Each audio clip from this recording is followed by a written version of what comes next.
오늘은 터무니 책방에 가고 있습니다. 터무니 책방은 단독주택을 개조해 만든 복합문화 공간인데요. 텍스트와 이미지를 함께 큐레이션하는 공간이라서 책뿐만 아니라 갤러리와 카페도 함께 있다고 해요. 넓은 마당도 있어서 카페에서 푸릇푸릇한 풍경도 볼 수 있다고 하는데, 풍경이 좋은 카페들이 의뢰 그렇듯이 터무니 책방도 교외 지역에 위치해 있습니다. 그래서 책방에 가기 위해서는 구불구불한 산길을 따라 올라가야 해요. 그래서 차가 있다면 터무니 책방까지는 차로 가시는 걸 추천드려요. 저는 본투비 뚜벅이라 그냥 걸어 올라갔는데, 차가 있다면 터무니 책방 안에 주차 공간도 잘 마련되어 있으니 차로 가는 게 더 좋을 것 같아요.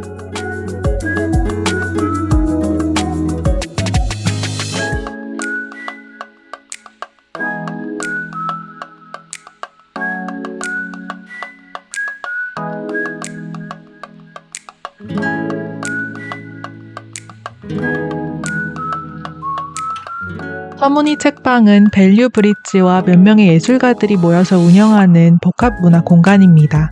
1층에는 책방과 갤러리가 있고 2층에는 북카페가 있죠.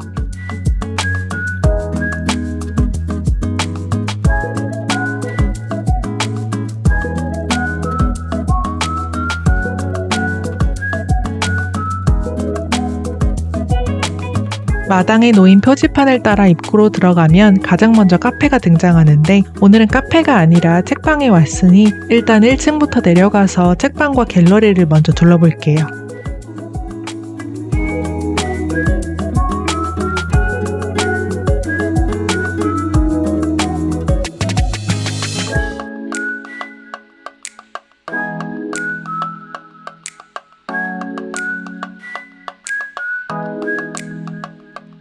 터무니 책방은 엉뚱하고 재기발랄한 서점입니다. 책방만의 유니크한 요소들은 굉장히 많은데, 일단 하나씩 설명을 드리면, 터무니 책방의 세부 공간에는 각자의 이름이 있습니다. 책이 있는 책 공간은 작은 사막, 갤러리는 달의 위성이라고 불리고, 카페는 본래 오하이시스라는 이름으로 불리다가 군산에서 의왕시로 이사온 지금은 다방향이라는 이름으로 불리고 있습니다. 책방의 세부 공간에 이름을 붙인다는 게 굉장히 신기하죠. 하지만 책방만의 특별한 장면은 여기서 끝이 아닙니다. 터무니 책방은 70~80%가 독립서적일 정도로 독립출판으로 만든 책이 대부분을 차지하고 있는 독립서점인데요. 서점은 이 책들을 장르나 분야가 아닌 책의 내용과 키워드로 분류하고 있었습니다. 똑같은 에세이더라도 소소하게 일상을 사색하고 있는지, 따뜻한 순간들을 추억하고 있는지, 혹은 신박하고 유쾌한 아이디어로 하루를 풀어내고 있는지에 따라 책을 분류하는 방식이 달라진다는 것이죠.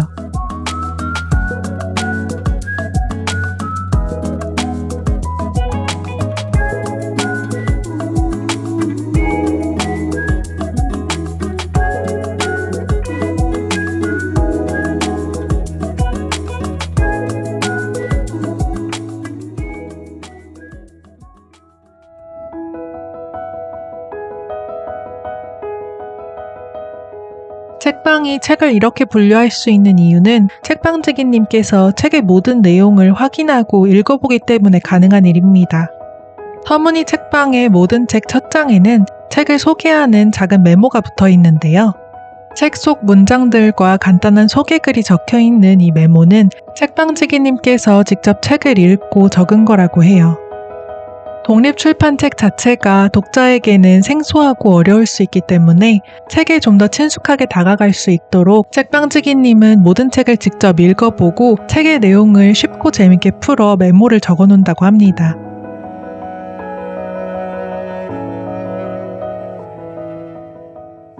독립출판물 외에는 그림책과 아트북, 기성출판사의 책들이 있었습니다. 터무니 책방의 운영 방침 중 하나가 아직 세상에는 많이 알려져 있지 않지만 독창적이고 개성있고 가치 있는 책들을 소개한다는 것인데요. 그래서 그런지 기성출판 책들도 시중에서 흔히 볼 수 없는 책들로 꾸려져 있었습니다. 물론 한두 권 정도 유명한 책들이 있긴 했는데 그런 책일수록 더 안쪽 구석에 꽁꽁 숨어 있더라고요. 유명한 책들이 오히려 안쪽에 들어가 있고 유명하지 않은 책들이 밖으로 나와 있는 모습이 어디서 흔히 볼 수 없는 풍경이라 굉장히 신기했습니다. 책방의 책들을 보면 볼수록 확실히 이곳은 범상치 않은 곳처럼 느껴졌어요. 뭔가 자신만의 단단하고 확고한 철학이 있는 그런 곳 같았달까요? 책방도 결국에는 디테일 싸움인데 터무니 책방은 그런 디테일한 부분에서 굉장히 완성도가 높은 공간처럼 느껴졌습니다. 여러 책들 사이에는 책방지기님의 책도 있었는데요. 터무니 책방을 큐레이션하는 두 책방지기님은 사실 그림책 작가로 활동하는 작가님들입니다. 책방 내에서는 만타와 조이라는 부캐로 활동하고 계시는 두 분은 사실 엄선 작가님과 조우 작가님이세요. 엄선 작가님은 그림책뿐만 아니라 에세이와 독립출판에서도 활발히 활동하고 계시는 분이고, 조우 작가님 같은 경우는 미국 커커스 리뷰의 올해의 그림책에 작가님의 책이 선정될 정도로 최근 들어 촉망받고 있는 그림책 작가입니다. 그래서 책방에 들르는 분들 중에는 작가님들의 팬도 있다고 해요.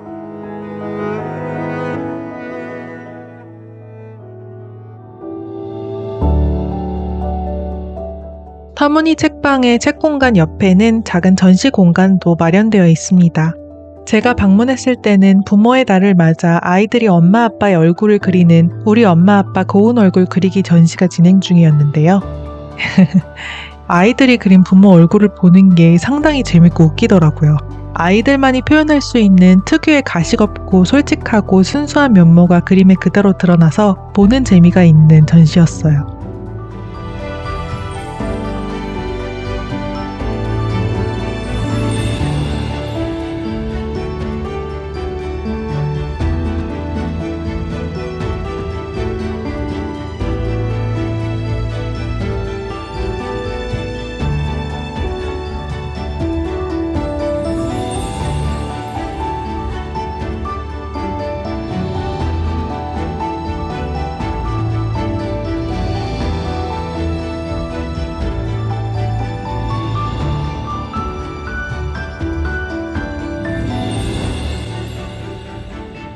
마지막으로 카페에서 당 충전을 좀 했습니다.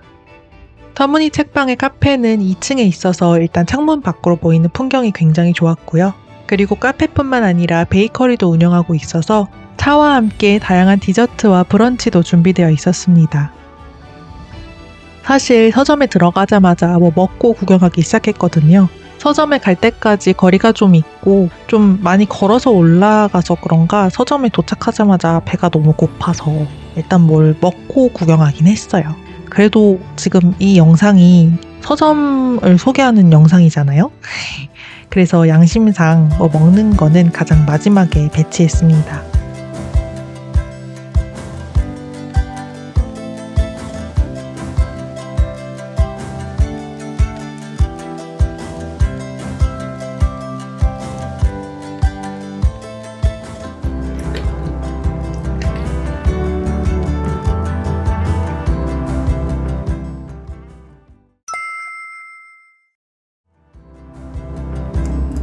터무니 책방에서 한 가지 굉장히 좋은 소식이 있었는데요. 터무니 책방에 제 책이 입고됐다는 사실이에요. 이게 어떻게 무슨 이유로 왜 됐는지는 사실 아직도 잘 모르겠어요. 책방지기님과 이야기를 나누고 있었고 제 책에 대해 말씀을 드렸고 그리고 제 책을 보여드렸는데 책방지기님께서 그 책이 마음에 드신다고 책방에 책을 입고하고 싶다고 해주셨어요. 솔직히 저 그날 진짜 깜짝 놀랐습니다. 제가 예전에 터무니 책방에 입고를 드릴까 말까 한번 고민했던 적이 있거든요. 근데 제 책 입고를 요청드렸다가 거절당하느니 그냥 좋은 책방을 더 많은 분들께 소개하는 게 낫겠다 싶어서 제 책 입고 요청을 드리지 않고 책방에 방문해서 영상 촬영하는 걸 선택했었어요. 이 똑같은 얘기를 책방지기님께도 해드렸는데 그 이야기가 책방지기님을 움직인 건지 아니면 책이 정말 마음에 들었던 건지 어쩐 건지 아직까지 모르겠어요. 그래도 일단 결과적으로는 제 책이 책방에 입고도 됐고 영상 촬영도 해서 이렇게 책방 소개 영상도 업로드할 수 있게 됐다는 거. 제가 생각하고 바랬던 두 가지가 모두 이루어져서 터무니 책방에 갔던 날은 개인적으로 굉장히 기쁜 하루였던 것 같아요.